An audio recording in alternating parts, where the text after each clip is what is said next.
नमस्कार, मैं हूं आमोद श्रीवास्तव।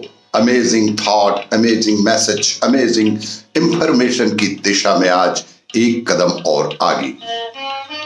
आज के इस चिंतन का विषय है आत्मज्ञान और संघर्ष का महत्व। आपको ये मेरा वीडियो अच्छा लगे तो लाइक करें, शेयर करें और लाल बटन दबाकर सब्सक्राइब अवश्य करें। साथ ही बेल आइकन दबाना बिल्कुल ना भूलें।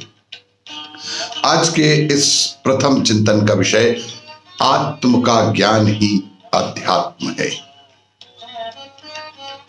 भारतीय संस्कृति अध्यात्म प्रधान संस्कृति है, किंतु विज्ञान की अभूतपूर्व प्रगति के कारण आधुनिक युग का जनमानस अध्यात्म के प्रति उदासीन हुआ है। इस उदासीनता के पीछे आज की भौतिकवादी सोच है।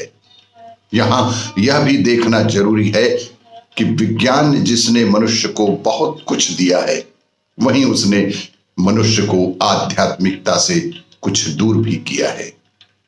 वास्तव में विज्ञान सिर्फ व्यक्ति के भौतिक जीवन तक पहुंचने में सक्षम है, लेकिन उसके आंतरिक आयाम तक पहुंचने में विज्ञान बिल्कुल भी सक्षम नहीं है। विश्व के एकांगी और असंतुलित विकास का भी यही कारण है। आज का मनुष्य अधिक स्वार्थवादी एवं भौतिकवादी हो गया है। उसे कर्तव्य की अपेक्षा अधिकार पर अधिक ध्यान है। अधिकारों की जानकारी बहुत अधिक है और कर्तव्यों के बारे में उदासीन है। अध्यात्म, धर्म और ईश्वर की श्रद्धामय और निष्ठा युक्त भावना को ही अध्यात्म कहते हैं। पाश्चात्य जगत को भारतीय तत्व ज्ञान का संदेश देने वाले महान विश्व गुरु स्वामी विवेकानंद का यह दृढ़ विश्वास था कि आत्म विद्या भारतीय धर्म एवं दर्शन के बिना विश्व अनाथ हो जाएगा। उनका मत था कि यदि मनुष्य के पास संसार की प्रत्येक वस्तु है पर आध्यात्म नहीं है तो कुछ भी नहीं है। उनकी दृष्टि मनुष्य की यह परा प्रकृति आत्मा उतनी ही सत्य है जितना कि किसी पाश्चात्य व्यक्ति की इंद्रियों के लिए कोई भौतिक पदार्थ आवश्यक है। अनि अधि इति अध्याता के अनुसार आत्म का ज्ञान ही अध्यात्म है। अधि और आत्म शब्दों से मिलकर बने हुए इस अध्यात्म शब्द की व्याख्या कई प्रकार से की गई है, लेकिन फिर भी आत्म का ज्ञान ही अध्यात्म है। आज के इस दूसरे चिंतन का विषय संघर्ष का महत्व।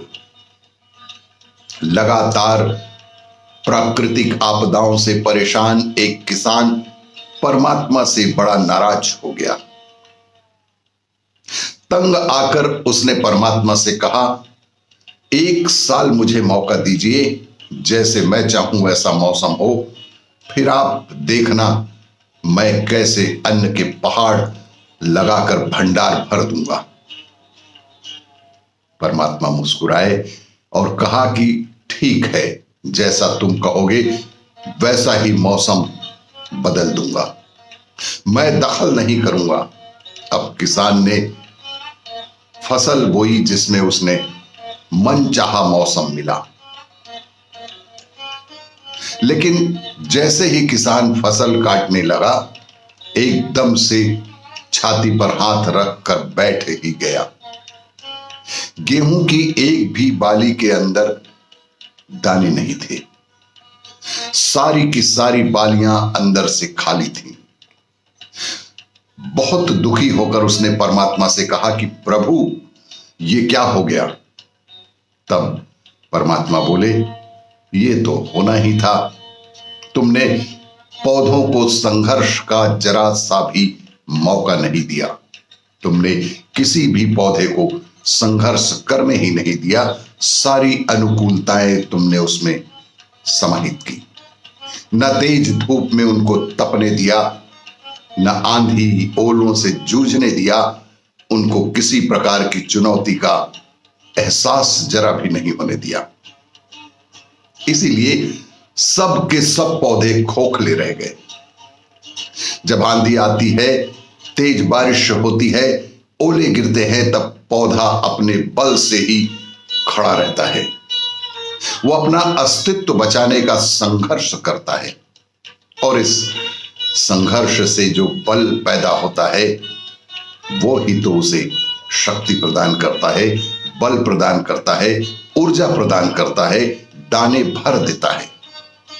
सोने को भी कुंदन बनने के लिए आग में तपने और हथौड़ियों से पीटने गलने जैसी चुनौतियों से गुजरना ही पड़ता है, तभी उसकी स्वर्णिम आभा उभरती है, उसे अनमोल बनाती है। इसी तरह जिंदगी में भी अगर संघर्ष ना हो, चुनौती ना हो, तो आदमी खोखला ही रह जाता है, उसके अंदर कोई भी गुण नहीं आ पाता। इसलिए हम सभी को संघर्ष के महत्व को आज युवा पीढ़ी के लिए समझना बेहद आवश्यक है। उन्हें संघर्ष करने का मौका दे, सभी चीजें मनचाही उसके अनुरूप उपलब्ध कभी ना कराएं। आपको ये मेरा वीडियो अच्छा लगे तो लाइक करें, शेयर करें और सब्सक्राइब अवश्य करें। धन्यवाद।